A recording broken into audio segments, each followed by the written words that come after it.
This may be harsh, but I feel compelled to speak up about it.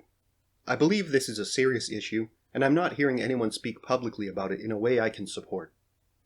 As the successive waves of corporate censorship continue, there are increasing calls from the allegedly conservative and libertarian pundit classes for the government to step in and fix this.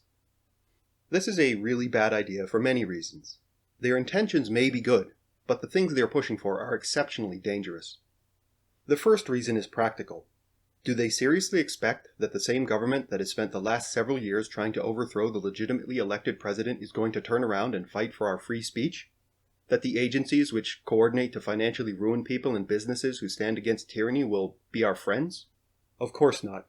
If we give them more power, they will promptly turn it against us, usurping even more power with which to abuse us in the process. We shouldn't be so quick to compromise our principles for help from a government that will never be on our side. The second reason is that any government response is a direct assault on the First Amendment. Forcing people to publish things is a violation of freedom of the press. Forcing people to associate with those they do not wish to is a violation of freedom of association. If we join the progressives in fighting against the First Amendment, what even is the concept of free speech? Third is the ideological angle. If we betray everything we claim to believe in, how do we expect to convert anyone to liberty ever again? Even if we had all the free access to every platform in the world, how can anyone take anything we say seriously? The hypocritical actions of these foolish pundits are making a joke of themselves and the entire liberty movement. Worst of all is the haste with which they call for action without thought of the consequences. What happens if they succeed? What do they stand for? What good is their speech when they too stand for tyranny? I believe they are exposing themselves, showing that ultimately they care more about power and money than principles. Some say that they just want to end Section 230 protections for companies that censor political speech. This is just as foolish.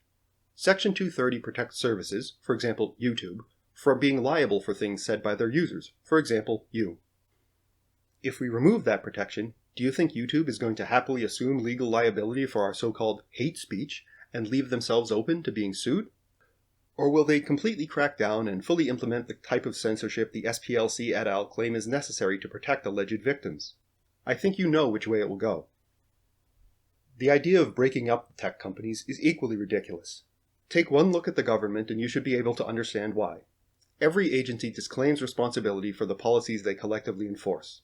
If we force Alphabet to spin off Google, AdSense, YouTube, Android, etc. as different companies, they're all going to have complex, interacting legal agreements that will be more harmful than the current system, while allowing them to each disclaim all responsibility for things their agreements require them to do.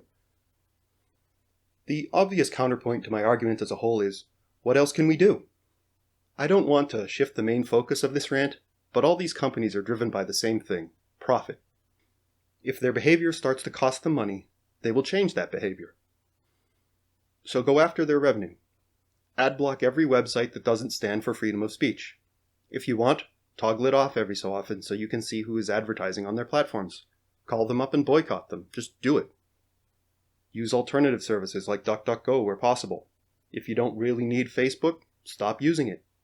You don't have to majorly inconvenience yourself to put some financial pressure on these companies. In the end, we just need to make censorship the less profitable option. As long as we are willing to fight for liberty, it stands a chance. We cannot mirror progressives by attempting to wield government as a weapon against our enemies. Compromising on the very roots of liberty cannot be a defense of liberty.